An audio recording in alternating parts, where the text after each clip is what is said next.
اچھا، حکومت کی طرف سے بار بار یہ الزام آپ پر لگایا جاتا ہے کہ آپ نے IMF سے جب معاہدہ ہو رہا تھا اس کو سیبوٹاج کرنے کی کوشش کی. یہ جو صورتحال ساری پیدا ہوئی ہے، آپ نے جب وہ پیٹرول کی قیمتیں اور بجلی کی قیمتیں اس وقت فریز کی، اس کے نتائج ہمیں بھگتنے پڑ رہے ہیں. ڈالر کو آپ نے کھلا چھوڑا، اس کے نتائج بھگت. اس میں کہاں تک حقیقت ہے یہ جو الزام آپ پر لگایا جاتا ہے؟ اور کیا کہیں گے یار، مجھے یہ بتایا نا کہ جس وقت ہم نے چھوڑ کے گئے تھے روپیہ جو ہے 182 تو فری فلوٹ تھا نا، وہ تو 182 پہ ہی رکھا ہوا تھا نا. جی اور 123 پہ تھا جب ہم نے ٹیک اوور کیا تو 182 تک آیا تھا. جی تو وہ فری فلوٹ ہی تھا نا، تو چل رہا تھا ہمارا کام ٹھیک ہے. جہاں تک یہ کہتے ہیں کہ ہم نے جو فریز کر دیا تو اس کا ہی، اور فریز کا سارا جو نسخہ تھا جی. وہ 100 بلین روپیہ پر منتھ تھا، پر 4 منتھ. اچھا تو یہ جب آئے تھے تو جب کے خیال میں IMF کے ساتھ IMF کا یہ ٹھیک نہیں ہے تو ہمارے PSDB میں سے 100 بلین نکالتے جی. اور اپریل کا مہینہ گزر گیا تھا تو مئی سے پھر سے شروع کر دیتے اس کو، بات ختم ہو جاتی. انہوں نے تو نہیں کیا یہ تو پورے 6 ہفتے تک بیٹھے رہے، انہوں نے کچھ نہیں کیا. IMF مطلب آگے پیچھے IMF فرسٹریٹ ہو گیا. فائنلی جب IMF نے کہا بیٹا ابھی جب تک تم اس کو 30 روپے نہیں بڑھاؤ گے اور پھر 30 اور نہیں بڑھاؤ گے ہم تمہارے سے بات بھی نہیں کریں گے. تو یہ تو ان کی غلطی، ورنہ 100 بلین جو ہے وہ کچھ PSDB سے نکالتے اور پھر واپس IMF میں کرے. اور یہ جو کنڈیشنالٹی ہے وہ اتنی سخت بھی نہیں تھی ہمارے وقت میں. تو صرف ہم نے بجلی کی قیمت 2.5 روپے سے بڑھانی تھی اور 150 بلین کا ہم نے اور وہ جو ایگزمپشن نکالنی تھی، دیٹ واز اٹ. تو اس لیے میں صرف یہ ان کو چاہیے کہ یہ جو چکن بیچنا بند کرتے ہیں. یہ اپنی یہ انہوں نے اس وقت جب آئے تھے یہ 6 ہفتے تک بیٹھے رہے کیونکہ ان کو پتا تھا ہم نے 2-3 چیزیں کرنی ہیں. ایک جو وہ نیب لاز چینج کرنے ہیں، ایک الیکٹورل ریفارمز چینج کرنے ہیں، اس کے بعد ہم نے گھر چلے جانا ہے. اب ترین صاحب اب معاملہ یہ ہے کہ ڈار صاحب آپ کو چیلنج کر رہے ہیں اور عمران خان کو ڈائریکٹلی کر رہے ہیں کہ آ کے مناظرہ کر لیں. یا تو 2 صورتیں کہ مناظرہ کر لیں، کون سچا کون جھوٹا یہ تو قوم اس کا فیصلہ کر لے. یا دوسری صورت یہ ہے اگر میں آپ سے یہ پوچھوں کہ آپ ارلی الیکشن کا مطالبہ کرتے ہیں، ابھی الیکشن ہو بھی جائیں تو اس کے بعد جو سینیریو ہے آپ کیا سمجھتے ہیں؟ کیا اکیلے PTI کے بس کی بات ہے کہ وہ ان حالات کو قابو کر لے گی؟ پہلے بھی کیا تو ابھی بھی کر سکتے ہیں اور ہمارے پاس پورا پلان ہے.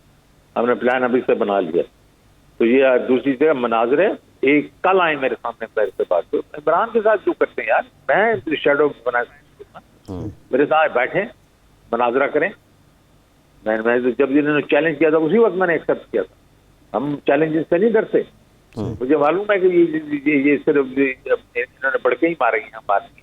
آئے بالکل وہ مجھے مشکل نہیں ہے. اور دوسری چیز یہ ہے کہ میں نے آپ کو پہلے بھی کہا ہے ہمارے پاس پورے پلان تیار ہیں. ہم نے یہ جو پہلے تو پلان بنائے ہیں کہ اکانومی کو چلانا کیسے ہے کرتے، اور دوسرا یہ ہے کہ یہ جو کھڈے میں ہم گرے ہوئے ہیں اس کو ہم ایمرجنسی پلان کے طور پہ ہم نے بنایا ہوا ہے کہ ہم اگر آ جائیں اگر 3 مہینوں میں 4 مہینوں تو ہم اس کو ملک کو اس دلدل سے کیسے نکالیں.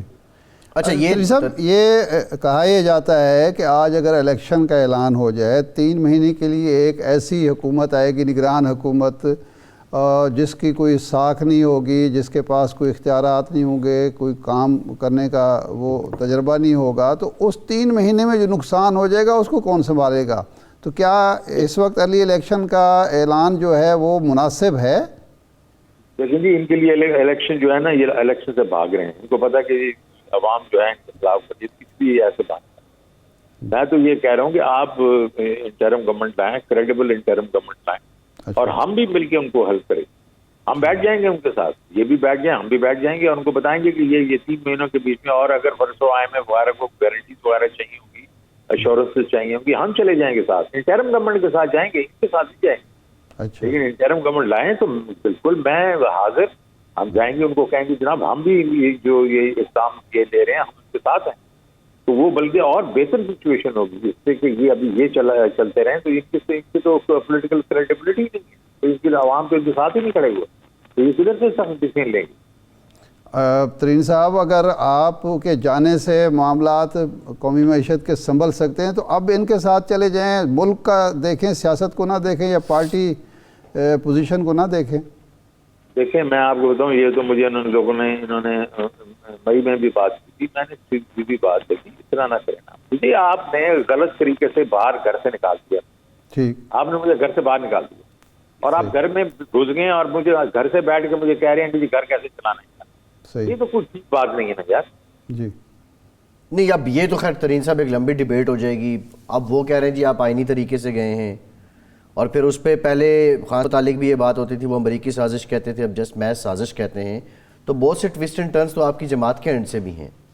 وہ دیکھو جی وہ تو جو پالیٹکس جانے وہ جانے, لیکن مجھے تو اتنا پتا ہے کہ لوگوں کو پیسے دیے گئے تھے. مجھے یہ پتا ہے کہ جو لائلٹی چینج کی گئی تھی, اور میں آپ کو یہ بتاؤں کہ جو ایک پارٹی ہے جو ہمارے ساتھ تھے ہو گئے, ان کے ساتھ میری خود شوکت کریم گفتگو ہوئی تھی, اور انہوں نے کہا تھا کہ جی ہمیں تو کہا گیا کہ آپ پیسے دیں. تو یہ تو مجھے پتا ہے, تو وہ تو صحیح سیاست نہیں ہے نا. چلے وہ سیاست ہے, اسی کی وجہ سے یہ لوگ وہاں بیٹھے ہوئے ہیں. تو میں تو صرف آپ کو یہ کہہ رہا ہوں کہ ہم اگر انٹرم گورنمنٹ آتی ہے ان کے ساتھ بالکل تعاون کریں. صحیح ہے. تو یہ فرمائیں کہ وہ کون سی بنیادی غلطی اسحاق ڈار سے ہوئی آتے ہی, وہ تو بڑی توقعات سے لائے گئے تھے, وہ کون سی بنیادی غلطی ہوئی جس کی وجہ سے آپ کو ڈی ویلیوشن بھی اتنی بڑی کرنی پڑی, اور یہ باقی ساری چیزیں پٹرول کی قیمتیں بڑھانی پڑیں, کنٹرول ہی نہیں کر پائے نہ ڈالر پر نہ مہنگائی پر؟ بنیادی ایک دو غلطیاں کون سے ہوئی ہیں آپ کے نقطہ نظر سے؟ پہلا ڈالر پیگ, اور وہ انہوں نے کہا کہ جی میں اس کو ڈالر کو جو ہے وہ 200 سے لے کے چلا جاؤں گا, اور وہ ان ریئلسٹک ایکسپیکٹیشن تھی. اس کو مینج کرتے طریقے سے, اور اس وقت میں آپ کو ابھی بھی بتا رہا ہوں کہ اس وقت جو ہے آپ کا جو ریئل افیکٹو ایکسچینج ریٹ ہے وہ تقریباً 230 روپے ہے. تو 230 کے ارد گرد روپے کو ہونا چاہیے. 200 مطلب 235 250 نہیں ہوگا, 235 کے لیے ہونا چاہیے. صحیح. اور اب ان کا ابھی بھی 230 تھا ڈی ویلیویشن سے پہلے. تو کیا وجہ ہے کہ وہ مطلب ابھی مطلب وہاں نہیں رکا؟ یہ نہیں رکا کہ جب انہوں نے پہلے 114 15 16 18 پہ تک روکنے کی کوشش کی تو پیرل مارکیٹ تیار ہو گئے, مطلب بن گئی. اس میں سے بڑی مارکیٹ بن گئی حوالے کی. لوگوں کو جب چیزیں نہیں مل رہی تھی تو انہیں حوالہ مارکیٹ سے ڈالر لے کے مطلب چیزیں پوری کرنے کی کوشش کی. وہ ایک ریالٹی ہو. اب جب انہوں نے حالانکہ اس پر ریئل افیکٹو ایکسچینج ریٹ کے قریب چاہیے, تو وہ جب ایک دم انہوں نے کھلا چھوڑا تو وہ ایک دم جا کے اس مارکیٹ کے ساتھ مل گیا ریٹ جس پہ ڈالرز کی اویلیبلٹی تھی. تو پہلی غلطی آپ کو میں کہوں گا یہ ڈالر پیک کیا, وہ غلطی. دوسری یہ تھی کہ بھائی آپ نے آگے مطلب 2-3 پڑکے مارنے کے, جی میں تو آنکھ میں آنکھ ڈال کے جو ہے کنڈیشنالٹی جو اپروو کروائی ان کو میں ٹھیک کرواؤں گا. وہ اس طرح ووکل مطلب پبلکلی یہ نہیں کہنا چاہیے. اگر جا کے بات کر لیتے ہیں, اس سے بیٹھ کے کہتے ہیں کہ آج کل میرے لیے حالات ہماری, وہ اور بات تھی. جنہوں نے چیلنج کر لیا آئی ایم ایف کو, تو آئی ایم ایف نے کہا اچھا بیٹا اس طرح کرو کہ ہم آتے ہیں. تو وہ جو اکتوبر میں انہوں نے آنا تھا پہلے ہفتے میں, وہ آپ دیکھیں ابھی تک نہیں آئے. جی اب آ رہے ہیں, اب جنوری کے اینڈ پہ آ رہے ہیں. وہ بھی انہوں نے مجھ سے کر لے, وہ امریکنوں کے تھرو کیے ہیں, وہ جو deputy assistant secretary of state ابھی آیا. تو یہ 2 غلطیاں ان سے ہیں. باقی تو دیکھیں معاملہ تو وہی چل رہا ہے نا. انفلیشن از ہائی, آپ ڈالر ہے نہیں, تو اس کی وجہ سے ریزرو ڈپریشیٹ کر رہے ہیں, اس سے پھر اور ایک انسرٹنٹی پیدا ہو رہی ہے. تو اگر 2 غلطیاں کیسے آپ کہیں گے کون سی تھی, میں نے آپ کو بتا. جی ٹھیک. ترین صاحب یہ فرمائیں کہ اگر ان کو 9 تاریخ کو جس طرح کہہ رہے ہیں 9 فروری کو اجلاس ہو جاتا ہے, 1 ارب ڈالر مل جاتا ہے, ایشین ڈیولپمنٹ بینک اور ورلڈ بینک بھی دے دیتا ہے, کوئی چین اور سعودی عرب سے, تو اس کے بعد یہ معاملات سنبھل جائیں گے یا چند ہفتے یا 1-1.5 مہینے کا سارا معاملہ ہوگا؟ نہیں, معاملات جو ہیں نا وہ آپ کو کہتے ہیں ایکسٹرنل اکاؤنٹ جو ہے ریزرو وغیرہ, وہ تو سنبھل جائیں گے. اس میں 7-8 بلین مل جاتا ہے تو پھر اتنا گیپ نہیں ہے نا, تو وہ تو سنبھل جائیں گے. جو ڈیفالٹ کا رسک چل رہا ہے ریئل رسک ہے وہ چل جائے گا, لیکن باقی مشکلات پیدا ہو جائیں گی نا. دیکھیں جو اور کنڈیشنالٹی ہے کہ آپ اتنے مطلب ٹیرف بڑھا دیں اور ٹیکسز بڑھا دیں اور گیس کے ٹیرف بڑھا دیں وغیرہ وغیرہ, تو انفلیشن جو ہے بالکل جیسے بادشاہ صاحب کہہ رہے ہیں ہماری شاید 35% پہ چلی جائے, ایس پی آئی شاید 50. جی ٹھیک ہے ترین صاحب, شوکت ترین صاحب, بہت شکریہ آپ کے وقت کا, آپ ہمارے ساتھ تھے. اور پاکستان کے سابق وزیر خزانہ اس سے متعلق بات بھی کر رہے تھے. ایک بریک لیتے ہیں اور بریک کے بعد کچھ سیاسی معاملات پہ بات کریں گے.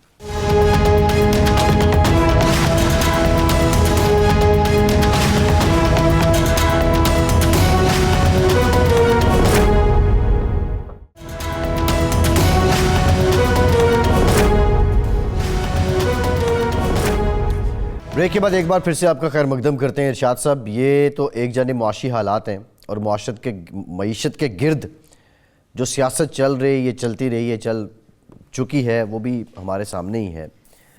لیکن شاید یہ فیل ہوتا ہے کہ جو آئین ہے یا جو عوام ہیں یا جو جمہور ہیں یا جو جمہوریت ہے،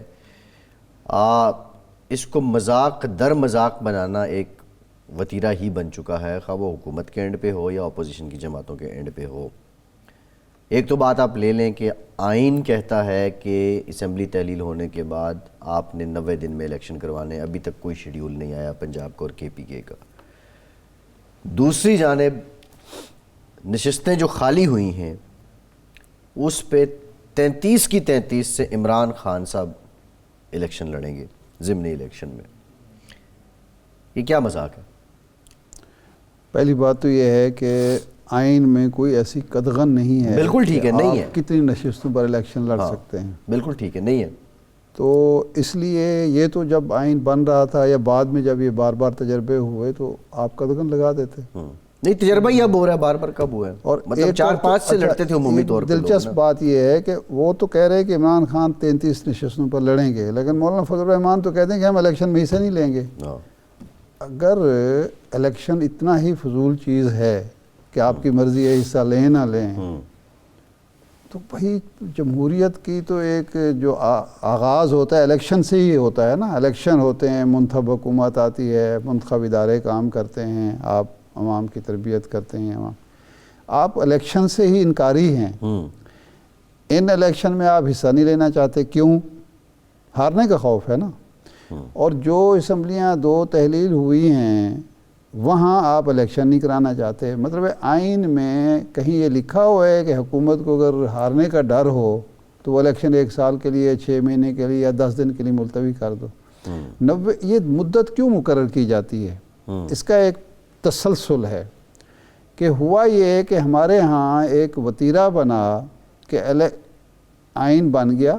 آئین کے بعد جب الیکشن کی باری آئی تو اس کو ٹالا گیا.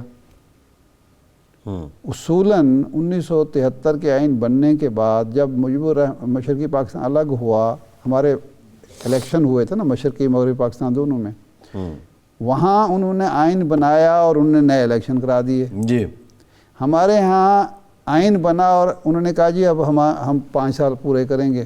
پہلے جو ہم 1.5 سال حکومت کر چکے ہیں وہ تو ہم نے کر لی. اس کے بعد آپ نے الیکشن کرائے اور الیکشن میں اتنی بڑی دھاندلی ہوئی کہ اس کے نتیجے میں جمہوریت ہی رخصت ہو گئی. 5 جولائی 1977 آ گیا. وہ آ گیا. اس کے بعد جب ضیاء الحق صاحب نے اپنی مرضی کے الیکشن کرائے 85 میں غیر جماعت، اور ایسا گند گھولا اس معاشرے میں، سماجی سطح پر، اخلاقی سطح پر، سیاسی سطح پر، معاشی سطح پر، یہ جو اب ہم چور اچکے کی اور کرپشن کی باتیں سنتے ہیں، یہ 85 سے یہ پہلے بنیاد وہاں پہ رکھی گئی. 85 وہاں بنیاد رکھی گئی کہ سیاست ہی کرپشن کے لیے جاتی ہے. سیاست میں آنے کا مقصد یہ ہے کہ جو اسمگلر آ جائے، جو منشیات فروش آ جائے، جو چور اچک آ جائے، پیسے بنائے، الیکشن جیتے اور اپنی مرضی کی قانون سازی کر دیں. تو اب پھر یہ مدت مقرر ہوئی کہ جناب اگر اسمبلی تحلیل ہو تو 60 دن میں ہوگی، کیونکہ ضیاء الحق نے آپ کو پتہ ہے کہ جب الیکشن اسمبلی تحلیل کر دی اور الیکشن کا اعلان نہ کیا. مئی میں اسمبلی تحلیل ہوئی اور اگست تک نئی تاریخ ہی نہیں دے رہے. وہ آ کے انہوں نے کیا اسحاق خان نے. تو اس کے بعد پھر ہمارے انہی سیاستدانوں نے جو اب الیکشن نہیں کرانا چاہ رہے، انہوں نے یہ آئین کے اندر رکھا کہ جی اب اسمبلی تحلیل ہوگی، اپنی مدت پوری کر کے ہوگی تو 60 دن میں ہوں گے. اگر وزیر اعظم یا وزیر اعلیٰ اپنے اختیارات کے اس کو 90 دن دیے جائیں گے. 1 مہینہ الیکشن کمیشن کو مزید ملنا چاہیے تاکہ وہ جو کوئی کمی بیشی رہ گئی وہ پوری کر سکیں. جی لیکن جب 10 اپریل کا واقعہ ہوا، 9 اپریل کا 3 اپریل کا، اس کے بعد سپریم کورٹ میں گئے تو الیکشن کمیشن نے یہ کہا ایک مستقل ادارہ جو اسی لیے وجود میں آیا ہے کہ وہ ہر وقت اپنے آپ کو انتخابات کے لیے تیار رکھے، اس نے جا کے کہا تو ہم تو الیکشن نہیں کرا سکتے۔ وہ بھائی آئین کہتا ہے کہ آپ پابند ہیں 90 دن میں الیکشن کرانے کے، چلو وہ معاملہ لیکن وہ عذر دے رہے تھے نا، انہوں نے کہا ہمیں تو مردم شماری کے نتائج حکومت کی دے رہی، 20 خط لکھ چکے ہیں آئین میں یہ لکھا ہوا ہے کہ فلاں وجہ سے آپ نہیں کرائیں گے۔ آئین میں جب یہ 90 دن رکھے گئے یا 60 دن رکھے گئے، اس کا اچھا یہ پہلی دفعہ نہیں ہوا ہے، پہلے بھی مردم شماری بھی معطل ہوتی رہی ہے۔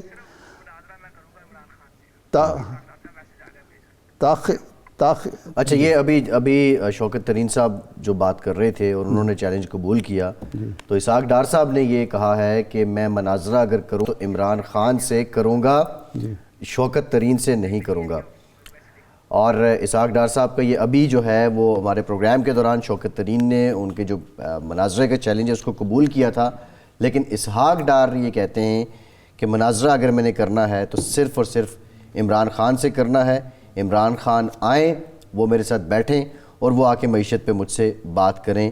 یہ اسحاق ڈار صاحب کی جانب سے ابھی یہ کہا گیا ہے اور یہ کنفرم کیا گیا ہے اسحاق ڈار صاحب کی جانب سے۔ یہ پلیٹ فارم تو ارشاد صاحب ہمارا حاضر ہے، بالکل، خان صاحب آنا چاہیں موسٹ ویلکم، ڈار صاحب آنا چاہیں موسٹ ویلکم۔ بہرحال نہیں، ویسے ڈار صاحب کو مناظرہ کرنا ہے نا، عمران خان کے ساتھ بیٹھنا تو مقصد نہیں ہونا چاہیے۔ ان کی ٹیم، انہوں نے ان کی ٹیم کے لفظ بھی وہاں کہے تھے اس وقت کہ ان کی ٹیم کے ساتھ ہے، تو اب ان کو یہ شرط نہیں لگانی چاہیے۔ ہاں یہ ہے کہ اسحاق ڈار صاحب بھی آ جائیں اور شوکت ترین صاحب بھی آ جائیں، عمران خان بھی آ جائیں اور وزیر اعظم شہباز شریف صاحب بھی آ جائیں، تاکہ وہ دونوں ٹیمیں جو ہیں نا، کپتان بھی ہو اور اس کی ٹیم بھی ہو، وہ بیٹھ کے مناظرہ کرنا ڈار صاحب چاہیے۔ کہتے ہیں جی only with Imran Khan as stated by me, میں پہلے بھی کہہ چکا ہوں کہ عمران خان سے مناظرہ ہوگا، سو عمران خان جو ہیں وہ آئیں مناظرے کے لیے اور آ کے اس کو ہمیں اب عمران خان سے یہ اپیل کرنی چاہیے، درخواست کرنی چاہیے کہ مہربانی کریں آپ یہ چیلنج قبول کر لیں اور اپنی ٹیم کے ساتھ بیٹھ کے وہ کر لیں۔ بالکل ٹھیک ہے۔ عمران خان صاحب وہ تو کہہ رہے ہیں نا، ترین صاحب کو تو نہیں گن رہے ڈار صاحب، لیکن عمران خان صاحب اگر آنا چاہیں تو موسٹ ویلکم، وہ آئیں، آ کے ڈار صاحب کے ساتھ بیٹھ جائیں یا دونوں مینیو رکھ لیں، ہم وہاں پہ پہنچ جائیں گے، ٹیمیں موجود ہونی چاہیے۔ بالکل ٹھیک ہے۔ ارشاد صاحب پروگرام کا ٹائم ختم ہو گیا، بہت شکریہ آپ کا، آج کے پروگرام سے اتنا ہی۔